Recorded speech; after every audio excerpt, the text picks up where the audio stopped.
शनिवार व्रत कथा।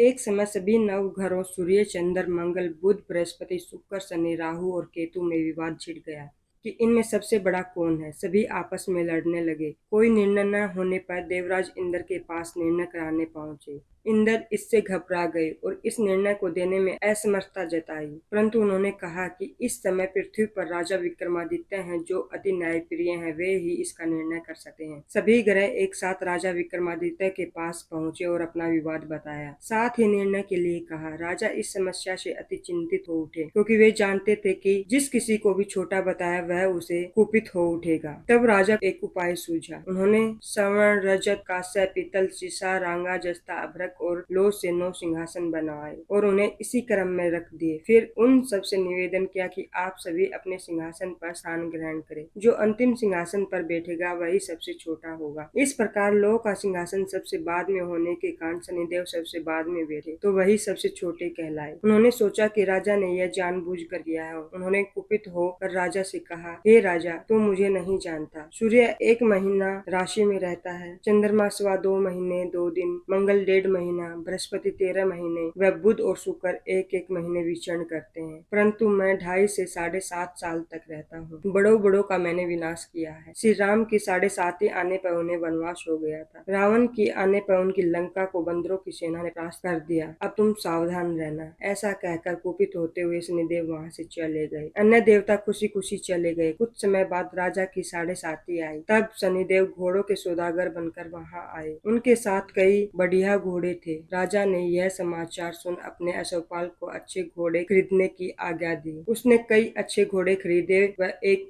सर्वोत्तम घोड़े को राजा को सवारी हेतु दिया। राजा ज्यों ही उस पर बैठा वह घोड़ा सरपट वन की ओर भागा और वन में अंतर्ध्यान हो गया और राजा भूखा प्यासा भटकता रहा। तब तक ग्वाले ने उसे पानी पिलाया। राजा ने प्रसन्न होकर उसे अपनी अंगूठी दे दी। वही अंगूठी देकर राजा नगर को चल दिया और वहाँ अपना नाम उज्जैन निवासी बताया। वहाँ एक सेठ की दुकान में उसने जल इत्यादि पिया और कुछ विश्राम भी किया। भाग्यवश उस दिन सेठ की बड़ी बिक्री हुई। सेठ उसे खाना इत्यादि कराने खुश होकर अपने साथ घर ले गया। वहाँ उसने एक खूंटी पर देखा कि एक हार टंगा है, जिसे खूंटी निगल रही है। थोड़ी देर में पूरा हार गायब हो गया। तब सेठ के आने पर देखा कि हार गायब है। उसने समझा कि विका ने ही उसे चुराया है। उसने विका को कोतवाल के पास पकड़वा दिया। फिर राजा ने भी उसे चोर समझकर हाथ पैर कटवा दिए। वह चौरंगिया बन गया और नगर के बाहर फिकवा दिया गया। वहाँ से एक तेली निकल रहा था, जिसे दया आई और उसने विका को अपनी गाड़ी में बिठा लिया। वह अपनी जीप से बैलों को हाँकने लगा। उस काल राजा की सही दशा समाप्त हो गई। वर्षा काल आने पर वह मल्हार गाने लगा। तब वह जिस नगर में था वहाँ की राजकुमारी मन भावनी को यह इतना प्यारा लगा कि उसके मन को भा गया। उसने मन ही मन प्रण कर लिया कि वह उस राग गाने वाले से ही विवाह करेगी। उसने दासी को ढूंढने भेजा। दासी ने बताया कि वह एक चौरंगिया है, परंतु राजकुमारी न मानी। अगले ही दिन उससे उठते ही वह अनशन पर बैठ गई कि विवाह करेगी तो वह उसी से। जब वह न मानी तो राजा ने उस तेली को बुला भेजा और विवाह की तैयारी करने को कहा। फिर उसका विवाह राजकुमारी से हो गया। तब एक दिन सोते हुए स्वप्न में शनिदेव ने राजा से कहा, राजन, देखा तुमने मुझे छोटा बताकर कितना दुख झेला है। तब राजा ने उनसे क्षमा मांगी और प्रार्थना की कि हे शनिदेव, जैसा दुख मुझे दिया है किसी और को न दे। शनिदेव मान गए और कहा, जो मेरी कथा और व्रत कहेगा उसे मेरी दशा में कोई दुख न होगा। जो नित्य मेरा ध्यान करेगा और चींटियों को आटा डालेगा उसके सारे मनोरथ पूर्ण होंगे। साथ ही राजा को हाथ पैर भी वापस आ गए। प्रातः आँख खुलने पर राजकुमारी ने देखा तो वह आश्चर्यचकित रह गई। विका ने उसे बताया कि वह उज्जैन का राजा विक्रमादित्य है। सभी अत्यंत प्रसन्न हुए। सेठ ने जब सुना तो वह पैरों पर गिरकर क्षमा मांगने लगा। राजा ने कहा कि वह तो शनिदेव का प्रकोप था, इसके किसी का कोई दोष नहीं। सेठ ने फिर भी निवेदन किया कि मुझे शांति तब ही मिलेगी जब आप मेरे घर चलकर भोजन करेंगे। सेठ ने अपने घर नाना प्रकार के व्यंजनों से राजा का सत्कार किया। साथ ही सबने देखा कि जो खूंटी हार निगल गई थी वही अब उसे उगल रही थी। सेठ ने अनेक